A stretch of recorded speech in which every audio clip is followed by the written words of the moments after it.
Chapter जी sir. 3 actually में बोलता है एंटरप्रेन्योरशिप एंड एमएसएमई। एमएसएमई क्या होता है? आप एमएसएमई का फुल फॉर्म क्या समझते हो? Medium small. Micro small and हाँ, medium. Micro small and medium हाँ, एंटरप्राइजेस। उनको लेके आज की डेट में इंडिया में एंटरप्रेन्योरशिप का क्या रोल है, मतलब जो नए नए बिजनेस आ रहे हैं इन मॉडल्स में, वो लोग कैसे काम कर रहे हैं।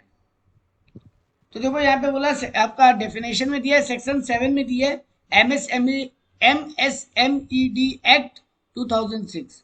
मतलब ये एक एक्ट बना हुआ है इंडिया में एमएसएमईडी का, micro small and medium act 2006। यहां पर आपको बोला कि आप कैसे जज करोगे कौन सा इंडस्ट्री माइक्रो है, कौन सा इंडस्ट्री मीडियम और कौन सा स्मॉल है। तो आपको क्राइटेरिया दिया, बोला अगर आप मैन्युफैक्चरिंग सेक्टर चलाते हो, if you are running a manufacturing sector, तो आपका सबसे बड़ा इन्वेस्टमेंट किस चीज में होगा? Plant and machinery. Plant and machinery. अगर हाँ। आपका प्लांट एंड मशीन में इन्वेस्टमेंट 25 लाख से कम है तो आप माइक्रो इंडस्ट्री हो, 25 लाख से ज्यादा और 5 करोड़ तक है तो आप स्मॉल इंडस्ट्री हो, और 5 करोड़ से 10 करोड़ तक है तो आप मीडियम हो, और 10 करोड़ से भी ऊपर है तो आप लार्ज हो। और वो लार्ज हम लोग इस चैप्टर में पढ़ नहीं रहे, ठीक है हाँ। ना। तो यहाँ पर ये माइक्रो स्मॉल और मीडियम अगर आप मैन्युफैक्चरिंग सेक्टर चलाते हो, और यही आप अगर सर्विस सेक्टर चला रहे हो तो आपका मेन इक्विपमेंट में जो इन्वेस्टमेंट है, सर्विस सेक्टर में ज्यादा मशीन नहीं हो सकता, कुछ एक इक्विपमेंट हो सकता है। जैसे अगर हमें कोचिंग सेंटर रन कर रहे हैं तो मेरा लैंड बिल्डिंग के अलावा क्या इक्विपमेंट हो सकता है? समझ लो प्रोजेक्टर, बोर्ड, नहीं बेल्ट। बोर्ड वगैरह हाँ। तो बहुत छोटा इन्वेस्टमेंट हो गया, प्रोजेक्टर हाँ। होता है ना, बहुत जो रिकॉर्डिंग सिस्टम स्मार्ट बोर्ड। चलाते हैं आज हाँ। की डेट में ऑनलाइन हाँ। के हाँ। लिए, तो हाँ, वो सब स्मार्ट क्लासेस। इक्विपमेंट में जो इन्वेस्टमेंट है। तो यहाँ बोला अगर आप सर्विस सेक्टर में हो तो इन्वेस्टमेंट इन इक्विपमेंट अगर आपका 10 लाख से कम है तो आप माइक्रो, 10 लाख से 2 करोड़ है तो आप स्मॉल हो, और 2 करोड़ से 5 करोड़ है तो आप मीडियम इंडस्ट्री, और 5 करोड़ से ऊपर है तो आप लार्ज हो, जो इस चैप्टर का पार्ट नहीं। तो ये था पहले तो डेफिनेशन, ये एमएसएमई बोलते किसको है, micro small and medium enterprise बोलते किसको है। अब एक यहाँ पे एक नोट के रूप में हमें बात लिखा है कि स्मॉल स्केल ये बिजनेस जो होते हैं इनका फीचर्स क्या है। ये बहुत स्मॉल स्केल होते हैं, ये फैमिली ओन्ड बिजनेस होते हैं, या फिर ज्यादातर एसोसिएशन या कोऑपरेटिव सोसाइटी एंड होते हैं, और कुछ कुछ जगह पार्टनरशिप बिजनेस होता है, ठीक। इनमें हाँ। जनरली इसी टाइप का बिजनेस देखने मिलेगा आपको, बहुत स्मॉल स्केल में फैमिली ओन्ड बिजनेस, या कोई दो चार लोग एसोसिएशन बना लिए, या कोई कोऑपरेटिव सोसाइटी हो गया, या पार्टनरशिप हो गया, इससे ज्यादा बड़ा इनका बिजनेस नहीं होता। इसके बाद आपको बताया यहाँ पे, देखो यहाँ पर एक कुछ परसेंटेज है लेटेस्ट सेंसेक्स के हिसाब से, सेक्टरल क्लासिफिकेशन। ये जो आपका एमएसएमई डिपार्टमेंट है पूरा इंडिया में, जो एमएसएमई सेक्टर है पूरा, इसमें किस टाइप का बिजनेस ज्यादातर चल रहा है? ट्रेडिंग बिजनेस सबसे ज्यादा 19.2, नहीं सबसे ज्यादा नहीं है, trading business 19.2, manufacturing. Utility service business 0.1 है, फाइनेंस का बिजनेस 7% लोग करते हैं, आईटी का बिजनेस वाले 6.4% है, मैन्युफैक्चरिंग देखो कितना बड़ा है 45.5, यानी इंडिया का लार्ज स्केल 55.5 और medium scale, micro small and medium scale 45.5 है। मीडिया का बिजनेस बहुत कम है लेकिन 0.7% है, प्रोफेशनल 0.5% है, और सर्विस सेक्टर में इसमें 19.8% लोग। तो ये इसका एक क्लासिफिकेशन है, ये याद नहीं करना है, जस्ट हल्का फुल्का जानना है, क्योंकि डेटा याद रखना मुश्किल होगा एग्जाम में, एग्जैक्टली मैच करना भी मुश्किल होता है। अब आता है ये एमएसएमई का फीचर्स क्या है, ये वन मैन शो है, पर्सनलाइज डिसीजन मेकिंग है, यानी सारा डिसीजन आप ही लेते हो क्योंकि आप ही इसके मेन ओनर हो। लो जेस्चरेशन पीरियड है, यानी इसका प्रॉफिट पीरियड बहुत छोटा होता है, प्रॉफिट वेटिंग पीरियड, सॉरी, मतलब आपको मतलब प्रॉफिट जल्दी जल्दी आने लगता है बहुत स्टार्टिंग ज्यादा। से मतलब मैन्युफैक्चरिंग तक का पीरियड। हाँ, लोकल ऑपरेशंस होते हैं इसमें, लो कैपिटल लगता है, ये होम ग्रोन रिसोर्सेज से ही काम हो जाता है, और ये लोग एनवायरमेंट फ्रेंडली काम करते हैं क्योंकि ज्यादातर ये लोग मैनुअल वर्क करते हैं, मशीन मेड काम नहीं करते, तो मशीनें कम चलती है तो एनवायरमेंट पोल्यूशन कम करती है। अब आता है एमएसएमई इन इंडिया। तो MSME emerged drastically और dynamically in last 5 years. Last 5 साल में इंडिया में MSME जबरदस्त ग्रोथ की है. Termed as a engine of Indian economic growth. India का इकोनॉमी MSME पे ही अच्छा खासा डिपेंडेंट है, क्योंकि इंडिया में लार्ज स्केल बिजनेस अगर आप गिनने लगो तो number of large scale business है कितने, बहुत कम. आप एकदम बड़ा बड़ा कंपनी का नाम गिनोगे तो आपको 8-10 कंपनी का नाम याद आएगा खाली. टाटा, बिरला, रिलायंस, ऐसे नाम आपको 8-10 तो याद आएंगे. जी सर. इनफॉर्मल होता है ये नहीं, मतलब ये बिजनेस जनरली फॉर्मल नहीं होते, इनफॉर्मल होते हैं. इट कॉम्प्लीमेंट्स लार्ज स्केल, ये लार्ज स्केल को और उल्टा मदद करता है. ये हाउस होल्ड बेस्ड होते हैं. यूज ऑब्सोल्ड टेक्नोलॉजी, मतलब जो टेक्नोलॉजी पुराना हो गया है वो लोग ये यूज करते हैं. Nowadays, modern industry like software, biotechnology has emerged. कुछ जगह बायोटेक्नोलॉजी और सॉफ्टवेयर का काम भी अब स्मॉल स्केल में होने लगा है. अब यहाँ पे एक चार्ट फिर दिया है डेटा का, ये 2 ही जगह डेटा है काम का. डिस्ट्रीब्यूशन ऑफ MSME एंटरप्राइज, तो एक्टिविटी वाइज बताया रूरल अर्बन का डिस्ट्रीब्यूशन. आप ये फिगर इन जो लैक्स है वो याद मत रखो, परसेंटेज आपके फिर भी काम आएगा. 31% मैन्युफैक्चरिंग सेक्टर है, ट्रेड 36% और अदर सर्विसेज 33% लग. ये इसका ब्रेकअप है. वैसे अगर आप देखना चाहो तो फिगर में दिए 114.14 लाख का मैन्युफैक्चरिंग सेक्टर है गांव में, और अर्बन एरिया में 82.5 लाख का पूरा MSME का प्रोडक्शन, मतलब इन टर्म्स ऑफ रुपीज है. ट्रेड में 108. परसेंटेज कैसे निकला है मतलब? नहीं, ये परसेंटेज एवरेज है, एवरेज. अच्छा. ये परसेंटेज कोई तरीके से निकला नहीं है, ये एवरेज है.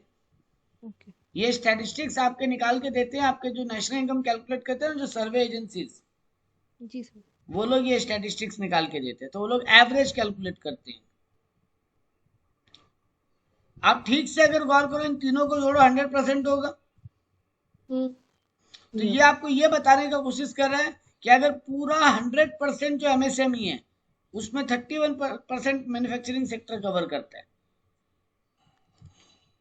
पूरा 100% जो MSME है उसमें 36% ट्रेड सेक्टर कवर करता है, और अदर सर्विसेज में 33% लोग इन्वॉल्व हैं.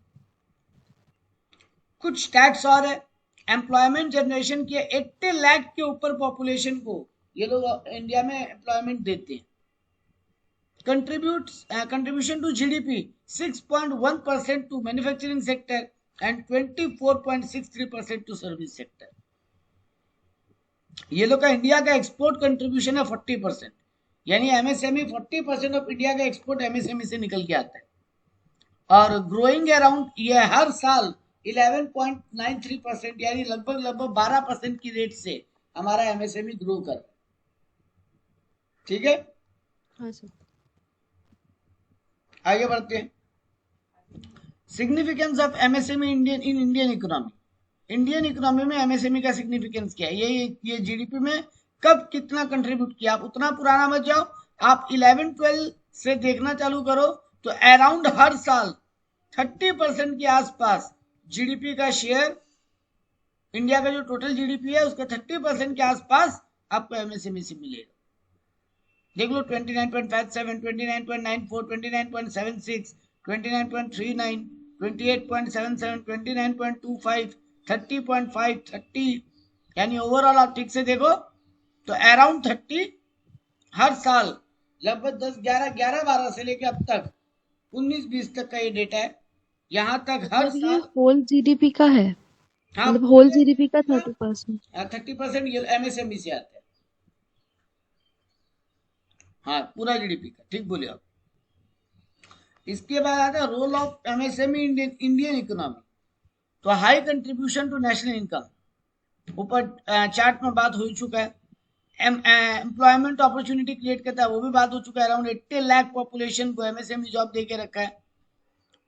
लो कॉस्ट है, असिस्टेंस टू रीजनल ग्रोथ है, रूरल इंडस्ट्रियलाइजेशन है, इक्वल डिस्ट्रीब्यूशन ऑफ वेल्थ है, एक्सपोर्ट रेवेन्यू, इंपोर्ट सब्सटीट्यूशन है. ये FDI को अट्रैक्ट करता है इंडिया में. ये ई-कॉमर्स बिजनेस को बहुत सपोर्ट करता है. आप इन दिनों में FDI क्या है? हाँ क्या जी? FDI. Foreign direct investment. बाहर से इंडिया में, देखो इंडिया में दो तरीके से फॉरेन का पैसा लग सकता है, एक डायरेक्ट एक इनडायरेक्ट। डायरेक्ट हो गया एफडीआई। डायरेक्ट का मतलब ये होता है कि दे आर ऑपरेटिंग डायरेक्टली, वो पैसा डायरेक्टली लगा रहे हैं इंडिया में। और इनडायरेक्ट होता है कि टाटा में पैसा लगा दिए, टाटा फिर इंडिया में कहीं पे पैसा लगा रहे हैं। मतलब एक फॉरेनर हो, अच्छा। आप टाटा में पैसा इन्वेस्ट किए और फिर टाटा आपका पैसा को कहीं और इन्वेस्ट किया, ये हो गया इनडायरेक्ट इन्वेस्टमेंट। और डायरेक्ट हो गया आप खुद यहाँ पे वो बिजनेस सेक्टर खोलिए। ओके। जैसे आपको सबसे बड़ी एग्जांपल में अगर हम दें तो आपका जब हीरो होंडा एक ग्रुप था, होंडा इंडिया गए, सॉरी हीरो हाँ इंडिया गए, हाँ होंडा इंडिया का नहीं है। मारुति सुजुकी, तो मारुति इंडिया गए, सुजुकी जापान का। आपका जी थोड़ा सर। दिन पहले तक जब ये चलता था, क्या नाम है इसका, हज, ये वोडाफोन हज कंपनी था, तो वो हज कंपनी इंडियन कंपनी के साथ कोलैबोरेट करके बिजनेस किया था। हज इंडिया में डायरेक्ट अपना बिजनेस स्टार्ट नहीं किया था, वो एक इंडियन कंपनी के साथ कोलैबोरेट करके काम किया था। और फिर बाद में जब वो पूरी तरीके से इंडिया में बिजनेस चालू किया वोडाफोन के नाम से, तो जब वोडाफोन के नाम से खुद बिजनेस करने लगा तो ये बन गया डायरेक्ट। अभी जैसे वोडाफोन आइडिया है, हाँ सर। तो वो वोडाफोन डायरेक्ट बिजनेस नहीं कर रहा, वो आइडिया के थ्रू बिजनेस कर रहा है मतलब। तो ये हो गया मतलब इनडायरेक्ट। पार्टनरशिप में कर रहे हैं ना। अभी पार्टनरशिप में कर रहा है, लेकिन बीच जैसे वोडाफोन का प्लान है कि धीरे धीरे वो आइडिया में इन्वेस्ट करेगा और आइडिया इंडिया में सेलुलर सर्विस को कंटिन्यू करेगा। ओह, तो अच्छा। दैट मीन्स ये इनडायरेक्ट हो गया। और जब खुद का खुद बिजनेस खोलो तो वो हो गया डायरेक्ट। जैसे सुन रहे हो ना कि वॉलमार्ट इंडिया आ रहा है, हाँ सर। अगर वॉलमार्ट आए तो वो अपना खुद का वो खोलेगा, क्या बोलते हैं, आउटलेट्स। तो वॉलमार्ट अगर खुद का आउटलेट खोलेगा तो वो हो गया डायरेक्ट इन्वेस्टमेंट। हम्म। और अभी जैसे अमेजॉन फ्यूचर बिग बाजार में इन्वेस्ट करके रखा था, वो हो गया इनडायरेक्ट। जी सर। अगला टॉपिक दिया ईपी इन। अब आता है इस सब्जेक्ट का काम। अब तक आपको पढ़ाया जा रहा था केवल एमएसएमई क्या हो रहा है, ठीक है। अब आते हैं जी सर। एंटरप्रेन्योरशिप इन एमएसएमई। तो most of the startup innovative ideas and new entrepreneurs. देखो एंटरप्रेन्योरशिप हम लोग क्या पढ़े थे, उसका मतलब सिंपल मीनिंग था कोई अलग तरीके का बिजनेस चालू करे। नॉर्मल जो चलता है सोसाइटी में बिजनेस, कि नॉर्मल दुकान खोल लिए, नॉर्मल इलेक्ट्रॉनिक शॉप खोल लिए, नॉर्मल अगर कोई बिस्किट मैन्युफैक्चर करे तो हम भी बिस्किट मैन्युफैक्चरिंग किए, वो हो गया नॉर्मल बिजनेस। इनोवेटिव जब कुछ करती है वो हो गया ईपी। जी सर। तो अब ये चैप्टर में अपने पढ़ रहे थे एमएसएमई, और अब पढ़ने जा रहे हैं कि एंटरप्रेन्योरशिप जो इंडिया में इनोवेटिव बिजनेस फैला वो कैसे एमएसएमई से कनेक्ट हुआ। अभी आप लोगों को मालूम नहीं होता है, ये जो सर्विस जीएसटी का जो पोर्टल है ना, जिसपे लोग जीएसटी रिटर्न फाइलिंग करते हैं, हाँ सर। वहां पे एमएसएमई को लोन मिलने का स्कोप दिया जा रहा है कि आप 30 लाख तक लोन ले सकते हो अपना बिजनेस चलाने के लिए। गवर्नमेंट से। हाँ, गवर्नमेंट से। तो गवर्नमेंट वो लोन दे रहा है ना, वो इसी नाम से दे रहा है कि आप एमएसएमई में रजिस्टर्ड हो तभी ये लोन मिलेगा। मतलब आपको एमएसएमई एक्ट 2006 जो अपने बिगिनिंग में बात की है ना, जी सर। डेफिनेशन पढ़ते वक्त आपको वहां रजिस्ट्रेशन करा के रखना पड़ेगा अपने बिजनेस का। आप एमएसएमई के क्राइटेरिया में अगर आओगे, रजिस्ट्रेशन लेके रखोगे, तो गवर्नमेंट आपको 30 लाख रुपीज तक बिजनेस करने के लिए लोन देने को तैयार है। 30 लाख से 5 करोड़ है उसका लिमिट। वो डिपेंड करेगा आपके बिजनेस सेक्टर पे और आपका, आप कैसा बिजनेस कर रहे हो। Minimum 30 lakh, maximum 5 crore loan मिल सकता है। सर अगर कोई पार्टनरशिप में है तो हम्म पार्टनरशिप एक्ट को फॉलो करेगा कि एमएसएमई एक्ट को। बेटा पार्टनरशिप एक बिजनेस फॉर्मेट है, एमएसएमई कोई बिजनेस फॉर्मेट नहीं है। ओके वो एक्ट। वो एक फाइनेंस रजिस्ट्रेशन है। आप कंपनी होके भी आप कंपनी फॉर्मेट में रजिस्टर कर लो खुद को पहले, फिर एमएसएमई में अपने आप को लिंक करवा लो। आप पार्टनरशिप खोल लो, फिर एमएसएमई में लिंक करवा लो। आप सोल प्रोप्राइटरशिप बिजनेस कर लो, एमएसएमई में लिंक करवा लो। तो ओके। एमएसएमई में लिंक होने के लिए आपका बिजनेस का फॉर्मेट क्या है उससे फर्क नहीं पड़ता। बात समझ में आई? हाँ सर। वो उस लिमिट में आएगा तो हो जाएगा। एकदम। वो जब मैं पढ़ा ना पहले डेफिनेशन में एमएसएमई का हाँ सर। क्राइटेरिया क्या है, आप अगर उस क्राइटेरिया में फॉलो कर रहे हो तो आप रजिस्ट्रेशन करवा लो। फिर गवर्नमेंट कोई स्कीम निकालेगा आपके लिए तो आप उसका फायदा उठाओ। ठीक सर। जैसे देखो अभी हम आपको गवर्नमेंट स्कीम ही बताने जा रहे हैं, अगला टॉपिक वही है। पहले बोले ईपी इन इंडियन एमएसएमई, तो most of the startup, innovative ideas and new entrepreneurs in 2007 government formed MSME ministry. देखो 2007 में गवर्नमेंट एक एमएसएमई का मिनिस्ट्री बना दिया था अलग से, जिसका नाम रखा ministry of small scale industry and ministry of agro and rural industry. ठीक है, अब आप इनमें जाओ और आप इनमें खुद का रजिस्ट्रेशन करवा लो एज अ बिजनेस। गवर्नमेंट क्या क्या स्ट्रेटेजी, देखो क्या क्या बेनिफिट देता है एमएसएमई वालों को। Collateral free boring. कोलेटरल का मतलब क्या होता था याद है? डिवेंचर, कोलेटरल डिवेंचर रखते थे, नहीं याद है? कोई बात नहीं सर। सुनो वापस। कोलेटरल का मतलब होता है कुछ गिरवी रख के लोन लेना, मॉर्गेज करके लोन लेना, है ना? हाँ सर। याद है बैंक में कोलेटरल सिक्योरिटी के रूप में डिवेंचर गिरवी रखते थे, डिवेंचर सस्पेंस वाला एंट्री करते थे, है ना अकाउंट्स में? हाँ सर याद है। हाँ हाँ, ये वही बात। कोलेटरल वर्ड का मीनिंग हर जगह सेम है, आप गिरवी रख रहे। यहां पे लेकिन देखो क्या लाइन यूज किया, कोलेटरल फ्री बोरिंग। देखो बेटा, कोई भी बैंक अपने को लोन नहीं देगा ना अगर अपने कुछ गिरवी नहीं रखेंगे तो, कुछ सिक्योरिटी नहीं रखेंगे तो, है ना? जी सर। लेकिन यहाँ क्या मिल रहा है, देखो एमएसएमई वालों को क्या बेनिफिट मिल रहा है, फ्री। Collateral free boring. मतलब कोलेटरल बिना रखे आपको बोरिंग करने का लोन मौका मिल मिलेगा। जाएगा। हाँ इसके लिए देखो गवर्नमेंट एक डिपार्टमेंट बनाया, credit guarantee fund trust for MSME. मतलब गारंटी आपको क्रेडिट मिलेगा। ठीक है, जी सर। Support for upgrade. अगला है सपोर्ट फॉर अपग्रेडिंग टेक्नोलॉजी।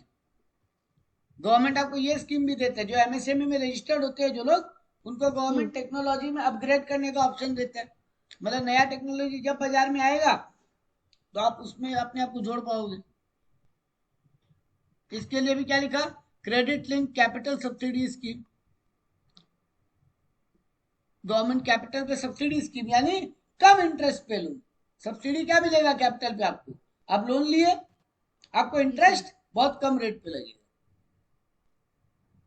जो आप बैंक ताकि में वो लोन लेने जाओ, अपग्रेडेशन हो सके। आप बैंक में लोन लेने जाओ, आपको 10-11% के नीचे लोन नहीं मिलेगा।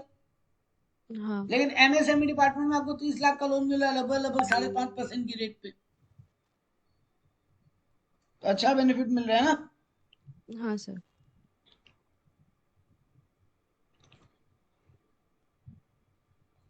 नेक्स्ट बोला है यहाँ पे, कहाँ गया, हाँ थर्ड वन। जैसे यहाँ पे स्कीम बोला, conduct skill development programme like 2 week programme, 6 week skill development programme. Government ना 2 वीक का, 6 वीक का स्किल डेवलपमेंट प्रोग्राम लेकर आता है, क्योंकि ये जो एमएसएमई करते हैं ज्यादा पढ़े लिखे हो सकते हैं ना, कि ज्यादा पढ़े लिखे नहीं हो, हाँ तो गवर्नमेंट उनको स्किल डेवलप करने के लिए बहुत सारा प्रोग्राम ऑर्गेनाइज करता है।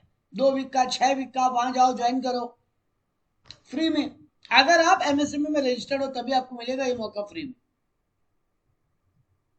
ठीक है ना? सर एमएसएमई मतलब एंटरप्राइजेस जो होते हैं वो कभी एक्सपैंड नहीं कर सकते, मतलब अगर कभी ज्यादा प्रॉफिट कमाया लार्ज यहाँ स्केल प्रॉफिट में। से एमएसएमई का कनेक्शन है बेटा कुछ? नहीं सर, मतलब हाँ एक्सपैंड करो। करेंगे तो लार्ज आ, स्केल। आपका मन है कि आप अभी, जैसे मान लो एक लिमिट है कि 5 करोड़, हाँ अब आप उसको 10 करोड़ का बिजनेस करना चाहते हो, आप 10 करोड़ का प्लांट एंड मशीनरी में इन्वेस्टमेंट करना चाहते हो, जी। करो, कोई ना थोड़ी ना। अब एमएसएमई से बाहर निकल जाओगे आप। हाँ वही। गवर्नमेंट तो चाहता ही है ना कि आप एक दिन तरक्की करके बड़े बनो। हाँ हाँ तो बड़े बनोगे तो ठीक है, फिर आप एमएसएमई से बाहर निकल जाओगे। तो ऑब्वियस बात है ना अंकिता, एक बात सोचो ना, आपको उतना, आप उतने बड़े बन गए तो आपको ये सब स्कीम का फिर जरूरत नहीं, फिर तो आप अपने दम पे बिजनेस कर रहे हो। हाँ सर। तो गवर्नमेंट बोलता है अब आप स्कीम से बाहर निकल जाओ, अब दूसरों को मौका दो। तो सही है, ये हो सकता है, कोई दिक्कत नहीं है। 1 वीक मैनेजमेंट डेवलपमेंट प्रोग्राम चला के रखा है, 1 डे इंडस्ट्रियल मोटिवेशन प्रोग्राम, ये सब प्रोग्राम गवर्नमेंट चलाता है। Support for cluster development, soft skill development. Soft skill मतलब वो कम्युनिकेशन स्किल, वो सब का बात हो रहा है, तो मार्केटिंग स्किल, तो वो सब गवर्नमेंट प्रोग्राम लेके आता है। Support for IT and communication tools, आज की डेट में तो सब कुछ आईटी बेस्ड हो गया है ना बिजनेस, हम्म। तो आईटी, आपका आईटी का सपोर्ट सिस्टम देता है government. Information and communication technology, ICT, देखो हम सबका फुल फॉर्म लिख के ब्रैकेट में शॉर्ट फॉर्म लिख दिए, हाँ सर। तो वो वही एग्जाम में आपके आने वाला एमसीक्यू में। ये वाला बहुत मस्त पॉइंट है, सेटिंग बिजनेस इंक्यूबेटर्स। अब ये इंक्यूबेटर्स क्या होता है, कोई आइडिया? ये वर्ड सुने हो पहले? सर वो तो हॉस्पिटल्स में वो कुछ होता है। हैं? अरे नहीं नहीं बेटा, नहीं नहीं, इंक्यूबेटर होते हैं बेटा। देखो इंक्यूबेटर, एंजल इन्वेस्टर, ये सब सुने हो? नहीं सर। अगले चैप्टर में पढ़ने वाले, मतलब इस कल के बाद, आज के बाद वाला जो क्लास होगा ईपी का, ओके सर। उसमें वही पढ़ाएंगे। उसका नोट्स हम ऑलमोस्ट रेडी कर दिया, कंप्लीशन पे 2 चैप्टर और। Incubator, angel investor, venture capitalist, ये सब लोग ना बेटा, वो वो डिपार्टमेंट्स गवर्नमेंट का भी और प्राइवेट भी है, जो लोगों को, छोटे लोगों को बिजनेस करने में हेल्प करता है। मतलब राइट फ्रॉम फाइनेंस, सिर्फ फाइनेंस का मदद नहीं करेगा, फाइनेंस का तो मदद करेगा ही, उसके अलावा आप कहीं पे काम में अटकते हो, आपको नहीं पता हम कहाँ जाके रजिस्ट्रेशन करवाएं, आपको नहीं पता कि हम कहाँ से इक्विपमेंट खरीदें कि हमको सस्ता मिल जाएगा, आपको नहीं पता हम मार्केटिंग कैसे करें, तो ये सब का आपको सीखना है ना। एज हाँ sir. As a small businessman आप उतने नॉलेजेबल नहीं है इनके बारे में, कोई नहीं। गवर्नमेंट भी इंक्यूबेटर का स्कीम चलाता है। देखो ब्रैकेट में क्या लिखा है, help in planning and management. ये इंक्यूबेटर हम्म। प्लानिंग और मैनेजमेंट में हेल्प करते हेल्प हैं, करते हैं। फाइनेंस भी देंगे प्लस मैनेजमेंट में भी मदद करेंगे। Scheme for intellectual property right, national manufacturing competitive programme चलाते हैं, सपोर्ट फॉर आईएसओ सर्टिफिकेशन। बहुत सारा प्रोडक्ट में अपने को वो सर्टिफिकेट लेना पड़ता है ना प्रोडक्ट बेचने के पहले, हाँ हाँ। बोलते ना आईएसआई मार्क, हॉलमार्क, एक मार्क। हाँ फूड ग्रेड मार्क। हाँ, वो सब मार्किंग में लेने में आपको मदद करता है गवर्नमेंट एमएसएमई को। मतलब गवर्नमेंट एमएसएमई के लिए ऑलमोस्ट हर टाइप का एक स्ट्रक्चर रेडी करके रखा है कि जो एमएसएमई होगा वो आए और हमसे मदद लिया, हम हेल्प करेंगे उसका। सपोर्ट फॉर क्रेडिट रेटिंग, ये क्रेडिट रेटिंग क्या होता है पता है? एनी आइडिया, कभी सुने हो? नहीं सुने हो? क्रेडिट रेटिंग क्या होता है? फिच, एरॉन, एक्रोन, ऐसे बहुत सारी एजेंसीज है, ये प्राइवेट था, हम प्राइवेट नाम लिया ये बहुत सारा, जो लोग ना आपको रेटिंग देते हैं आपके बिजनेस के रिस्क के हिसाब से, और उस रेटिंग के हिसाब से इन्वेस्टर आप में इन्वेस्ट करने का डिसीजन लेते हैं। ये बिजनेस मोर रिस्की है, इसमें इन्वेस्ट करें कि नहीं करें, ये बिजनेस लेस रिस्की है, इसमें इन्वेस्ट करें कि नहीं करें। तो आपको रेटिंग मिलता है आपका रिस्क एलिमेंट के हिसाब से, ठीक है? इसी को बोलते हैं क्रेडिट रेटिंग। आप क्या क्रेडिट चुकाने की क्षमता रखते हो? आपको अगर हम बोलते हैं ना 5 स्टार रेटिंग, 4 स्टार हाँ रेटिंग, सर। तो ये रेटिंग एजेंसी आपको फाइनेंस और रिस्क के मामले में रेटिंग देता है। जैसे आपको टीवी बोलते हैं ना 5 स्टार रेटिंग का टीवी है, हाँ सर। रेफ्रिजरेटर में बोलते हैं 3 स्टार 4 स्टार रेटिंग का टीवी है सर ये रेफ्रिजरेटर। क्रेडिट रेटिंग क्या वो खुद से देते हैं कि ना ना अप्लाई ना, करके ये लेना एजेंट पड़ता नहीं है? नहीं, आपको अप्लाई करना पड़ेगा। यहाँ पर एमएसएमई को गवर्नमेंट देता है ये रेटिंग। ओके। आप एमएसएमई में रजिस्टर्ड हो, ये रेटिंग्स आपको गवर्नमेंट के थ्रू मिलेगा। लेकिन ये जो हम नाम लिए ना, फिश, एरॉन, एक्रोन, हाँ हाँ। ये एजेंसीज प्राइवेट है, इनमें आप अप्लाई करो, ये आपसे चार्ज लेंगे अच्छा खासा। ओके। 2 से 3 लाख रुपए चार्ज लेते हैं ये लोग आपके रिस्क अवेयरनेस को चेक करके उसका रेटिंग देने। तो ये एमएसएमई को बेनिफिट हो गया ना कि इनको खर्चा नहीं करना पड़ेगा रेटिंग लेने के लिए, गवर्नमेंट अपनी तरफ से इनका रेटिंग का सिस्टम दिया। सपोर्ट बाय ट्रेनिंग इंस्टीट्यूट, ये लोग ट्रेनिंग इंस्टीट्यूट चलाते हैं। मान लो आप एक लेट्स से केक मैन्युफैक्चरिंग का बिजनेस चालू करना चाहते हो, लेकिन आपको ट्रेनिंग चाहिए और बढ़िया अच्छा केक बनाने के लिए, तो ये इंस्टीट्यूट आपको ट्रेनिंग देती है। इंटरनेशनल इवेंट्स ऑर्गेनाइज करती है, मार्केटिंग सपोर्ट देती है कि कैसे बेचें, कहाँ बेचें। स्पेशलाइज बैंक खोल के रखा है गवर्नमेंट एमएसएमई के लिए अलग से। तो ये सब गवर्नमेंट हेल्प करता है एमएसएमई से, ठीक है? हाँ सर। आखिरी टॉपिक और चैप्टर खत्म। चैलेंजेस, एक आज की डेट में इन एमएसएमई को क्या चैलेंजेस होगा? सबसे बड़ा चैलेंज तो कंपटीशन फ्रॉम मल्टीनेशनल कंपनीज। जी सर।